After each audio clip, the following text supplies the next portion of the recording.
एक महत्त्वाची बातमी समोर येते। एकनाथ शिंदेंच्या दौऱ्यावेळी पोलिसांची तारांबळ उडालेली पाहायला मिळाले। शिंदेंच्या नाशिक दौऱ्यावेळी पोलिसांची तारांबळ उडाली। शिंदेंच्या आगमनावेळी ड्रोन उडवल्यानं हा सगळा गोंधळ उडाल्याचं पाहायला मिळालं। यावर अधिक माहिती घेऊयात। आपल्यासोबत आपले प्रतिनिधी प्रांजल कुलकर्णी आहेत। प्रांजल, नेमकं काय घडलंय? दीपाली, आज उपमुख्यमंत्री एकनाथ शिंदे हे नाशिक दौऱ्यावरती आहेत। आभार दौरा ते काढतायत। दुपारी काही वेळापूर्वीच त्र्यंबकेश्वर तालुक्यातील हर्सुल गावी हेलिपॅडवरती त्यांचं आगमन झालेलं होतं। तिथून ते हिवाळीमध्ये जी जिल्हा परिषदेची शाळा आहे तिथे नूतनीकरण लोकार्पण सोहळा देखील त्यांच्या हस्ते पार पडणार आहेत।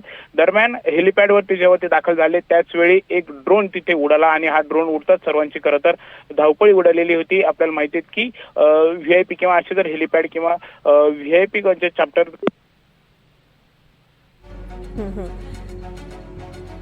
काही टेक्निकल कारणामुळे आपला संपर्क होऊ शकत नाहीत। एकनाथ शिंदेंच्या दौऱ्यामुळे ही पोलिसांची तारांबळ उडालेलं पाहायला मिळालं। शिंदेंचा आज आभार दौरा आहे नाशिकला आणि या दौऱ्याच्या पार्श्वभूमीवर हा सगळा गोंधळ उडालेला पाहायला मिळाला। शिंदेंच्या आगमनावेळी ड्रोन उडवल्यानं हा गोंधळ उडाला। एकनाथ शिंदेंचं आगमन झालं आणि त्यावेळी अचानक ड्रोन उडवल्यानं पोलिसांची तारांबळ उडाली।